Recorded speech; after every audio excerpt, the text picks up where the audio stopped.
बची हुई हड्डियां, पुराने समय में हुई किसी युद्ध की निशानियां और इवन ऐसे स्टेच्यूज जो कि देखने में गॉड के लगते हैं। जी हाँ दोस्तों, आज के वीडियो में हम देखने वाले हैं कुछ ऐसी ही चीजें जिसको मंगल ग्रह पे पाया गया है। तो welcome back to the facts and curious. मैं जानता हूँ हम सबके दिमाग में एक आग जल रही है मंगल ग्रह से जुड़ी हुई क्यूरियसिटी को लेकर, तो हो जाइए तैयार आज उसी मंगल ग्रह से जुड़ी हुई क्यूरियसिटी की अपनी आग को बुझाने के लिए। तो चलिए करते हैं इस धमाकेदार वीडियो को स्टार्ट। लेकिन उससे पहले आपसे एक छोटी सी रिक्वेस्ट है, अगर आप इस चैनल पर फर्स्ट टाइम आए हैं तो kindly hit the subscribe button and subscribe this channel. तो हमारी इस लिस्ट में पहले नंबर पर आता है द फेस ऑफ मार्स, यानी कि मंगल ग्रह पर पाई जाने वाली एक ऐसी आकृति जो किसी इंसान के चेहरे की तरह नजर आती है। जो अभी तक की इंसान की समझ है, हम जानते हैं कि मंगल ग्रह पर जीवन अभी तक पॉसिबल तो नहीं है, तो फिर भला वहां पर इंसान जैसा दिखने वाला ये शेप क्यों नजर आ रहा है? ये जो तस्वीर आप इस वक्त अपनी स्क्रीन पर देख रहे हैं, एक्चुअल में ये 1976 में लिया गया था नासा के वाइकिंग 1 ऑर्बिटर के द्वारा। जब ये फोटो रिलीज किया गया नासा के द्वारा तो पूरी दुनिया में हड़कंप मच चुका था कि आखिर ऐसी चीज क्या है जो बिल्कुल इंसानी चेहरे की तरह नजर आ रही है। कुछ लोगों ने तो यहाँ तक कि ये भी बोल दिया कि ये जो फेस है ये बिल्कुल ऐसा लग रहा है जैसे कि यंग एल्विस प्रेस्ली हो। तो क्या एल्विस प्रेस्ली मंगल ग्रह पर होकर आए थे? एक्चुअल में ऐसा कुछ भी नहीं था। ये फेस सिर्फ एल्विस प्रेस्ली की तरह लग रहा था, बाकी एल्विस प्रेस्ली और इस फेस का कोई कनेक्शन नहीं था। इसे लोग इसी तरह देखते रहे, फिर चाहे वो स्पेस साइंटिस्ट हो या फिर नासा के खुद के एम्प्लॉइज, किसी के पास भी कोई खास क्लियरेशन नहीं था कि आखिर ये क्या चीज है। और इसी कंफ्यूजन के बीच पूरे 25 साल निकल चुके थे, अब भी किसी के पास कोई जवाब नहीं था। लेकिन सन 2001 में नासा ने अपना एक और ग्लोबल सर्वेयर यान मंगल ग्रह पर भेज दिया। इस बार टाइम आगे बढ़ चुका था, यानी कि टेक्नोलॉजी भी तरक्की कर चुकी थी। जो फोटोज उनके यान ने भेजे थे वो बहुत ही ज्यादा इंटरेस्टिंग थे, बहुत ज्यादा क्लियर एंड क्रिस्प थे। लेकिन अब जो चेहरा नजर आ रहा था उसके फेशियल एक्सप्रेशन पूरी तरीके से खत्म हो चुके थे। तो क्या इसका मतलब यह है कि वहां के जो एलियंस थे उन्हें पता चल गया था कि पृथ्वी वासियों ने हमारे इस टेम्पल का पता लगा लिया है, अब हमें इसे कवर कर देना चाहिए। लेकिन फिर भी हम पुरानी और नई इमेजेस दोनों को कंपेयर करें, साथ में देखें, तो बिल्कुल साफ हम ये बोल सकते हैं कि ये किसी चेहरे की ही आकृति है। अब जो हम देखने वाले हैं वहां पर हम आपको दिखाने वाले हैं कि किस तरीके से जो इंसान की थाई की बोन यानी कि थाई की हड्डी होती है उस टाइप की चीजें मार्स पर मिली थी। जी हाँ दोस्तों, बात है सन 2014 की और ये इमेजेस कैप्चर की थी नासा के क्यूरियोसिटी रोवर ने। दरअसल वहां पर पहुंचने के बाद नासा के इस रोवर ने वहां की जो पत्थर हैं उनकी अलग अलग तस्वीरें ली थी। उनमें से एक पत्थर की तस्वीर ऐसी लग रही थी जैसे कि वो इंसान की थाई की हड्डी हो। और नासा के महान ज्ञानी साइंटिस्ट ने इस बोन का, इस हड्डी का शेप देखकर ये भी बताया कि ये किसी औरत की पैर की हड्डी है। जबकि वहीं के साइंटिस्टों की एक जमात ऐसी भी थी जो ये बोल रही थी कि ये जस्ट एक पत्थर है, लेकिन हवा और पानी के इरोजन की वजह से इसका शेप किसी हड्डी की तरह नजर आ रहा है।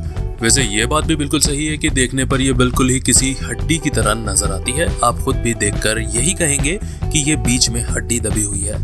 और दूसरा प्रूफ ये भी है कि अगर आप इसके आसपास पड़े हुए पत्थरों को देखेंगे तो उनका शेप बिल्कुल ही अलग है, वो नॉर्मल पत्थर ही नजर आते हैं। तो फिर भला अगर पानी और हवा से ऐसा शेप बन गया है तो इस ही पत्थर का क्यों बना है, बाकी के पत्थर नॉर्मल नजर क्यों आते हैं?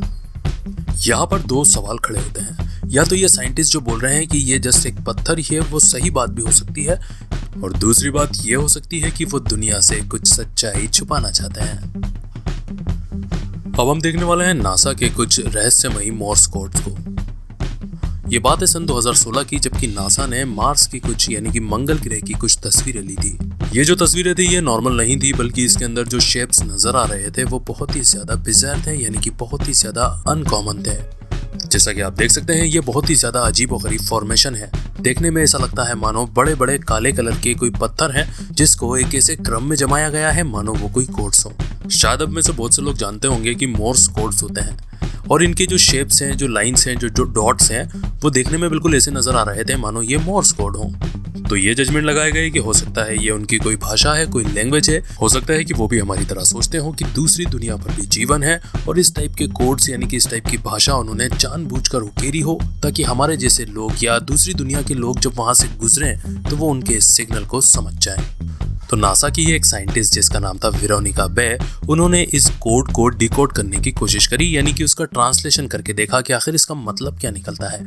बट एक्चुअल में जब उन्होंने इसका ट्रांसलेशन किया तो ये जस्ट एक जिब्रिश लैंग्वेज थी, यानी कि ऐसी भाषा जिसका कोई मतलब नहीं निकल सकता।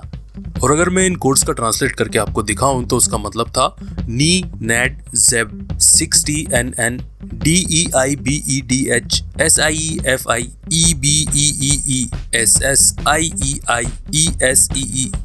यानी कि किधर से भी इसको स्पेल करके देख लिया गया, लेकिन इनका किसी भी लैंग्वेज में कोई मतलब नहीं निकल पा रहा था। तो इसका मतलब ये निकलता है कि ये हमारे ही यानी कि इंसान के ही दिमाग की उपज है कि हो सकता है कि ये कोई लैंग्वेज है।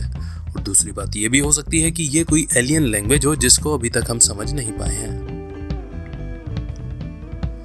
आपको कैसा लगेगा अगर मैं आपसे कहूं कि मार्स के ऊपर ऐसे अवशेष मिले हैं जो देखने में किसी बड़ी मछली के लगते हैं। ये जो फोटो अभी आप देख रहे हैं ये दुनिया भर में वायरल हुआ और ये कहा गया कि ये मार्स का फोटो है और यहाँ पर एक बड़ी सी मछली का अवशेष कैमरा में कैप्चर हुआ है और देखने पर ऐसा लगता है मानो उसकी बैक पर फिन्स भी हो।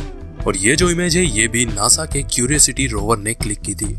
जब से ये फोटो इंटरनेट पर वायरल हुआ है तब से लेकर आज तक ये इंटरनेट पर छाया हुआ है और हर कोई इसे देखने के बाद ये सोचने पर मजबूर हो जाता है क्या वाकई में किसी टाइम में मार्स के ऊपर पानी हुआ करता था, वहां पर मछलियां तैरा करती थी और इसी वजह से वहां पर मछली के अवशेष नजर आ रहे हैं। हालांकि अगर इसके आसपास की चीजें हम देखें तो वो नॉर्मल पत्थर नजर आते हैं, लेकिन यही चीज है जो किसी मछली के शेप में दिख रही है। हो सकता है कि ये भी कोई पत्थर ही हो, लेकिन एक पत्थर का मछली के शेप में एग्जैक्टली नजर आना ये भी एक आश्चर्य की बात ही है। हालांकि आपको ये बताना चाहूंगा कि नासा हमेशा से ये बोलता आ रहा है कि मार्स के ऊपर कभी भी इतनी ऑक्सीजन नहीं थी जो कि मछलियों जैसे जानवर के लिए अनुकूल हो, लेकिन जो क्रिटिक्स हैं वो हमेशा से ही नासा के ऊपर भी उंगलियां उठाते आए हैं। उनका ये बोलना है कि हो सकता है कि नासा हमसे कुछ छुपा रहा है। अब जो चीज हम देखने वाले हैं वो शायद आपकी क्यूरियोसिटी को और ज्यादा बढ़ा देगी, क्योंकि हम यहाँ पर देखने वाले हैं एक ऐसी तस्वीर जो कि नासा के अपॉर्चुनिटी रोवर ने 2016 में क्लिक की थी। इस तस्वीर में आप देख सकते हैं कि ऐसा लगता है मानो जमीन के अंदर से कोई धुआं निकल रहा हो। हालांकि नासा ने इसके ऊपर ये एक्सप्लेनेशन दिया कि एक छोटा टोर्नेडो है और इस टाइप के टोर्नेडो अक्सर मार्स के ऊपर बनते रहते हैं। बट वहीं पर दूसरी तरफ जो लोग नासा के ऊपर उंगलियां उठाते हैं उन्होंने ये पूछा कि आप इसका शेप देखिए, देखने में बिल्कुल ऐसा लग रहा है ये कोई धुआं ही है जो जमीन के नीचे से निकल रहा है। तो क्या इसका मतलब यह है कि मार्स के ऊपर लोग जमीन के अंदर बंकर बनाकर रहते हैं, या कोई वहां पर ऐसी सभ्यता मौजूद है जो जमीन के नीचे रहती है? हम जानते हैं ये दुनिया बहुत ज्यादा तरक्की कर चुकी है, स्पेशली नासा और अमेरिका तो बहुत आगे जा चुके हैं, लेकिन दुनिया में ऐसे लोगों की भी कोई कमी नहीं है जो अमेरिका और नासा दोनों के ऊपर ही उंगलियां उठाते हैं। यहाँ तक कि लोग ये भी दावे करते हैं कि नासा का जो चांद पर जाने का मिशन था वो भी फेक था, वो भी स्टूडियो में ही शूट किया गया था। तो दूसरी तरफ जो मार्स पर या फिर अंतरिक्ष में चीजें नासा को मिल रही हैं, लोग ये दावा करते हैं कि बहुत सारी चीजें वो दुनिया से छुपा रहा है, ताकि अगर कोई एडवांस टेक्नोलॉजी मिल जाए तो अमेरिका उस पर सबसे पहले कब्जा कर ले। और इसी तर्क के सपोर्ट में वो लोग ये कहते हैं कि एरिया 51 इसका सबसे बड़ा सबूत है। अगर आपको वीडियो अच्छा लगा हो तो वीडियो को एक लाइक कर दें और अपने सारे ही सोशल नेटवर्क पर भी शेयर कर दें। तो मिलेंगे अगले धमाकेदार वीडियो के साथ, तब तक के लिए bye bye, good night, sayonara.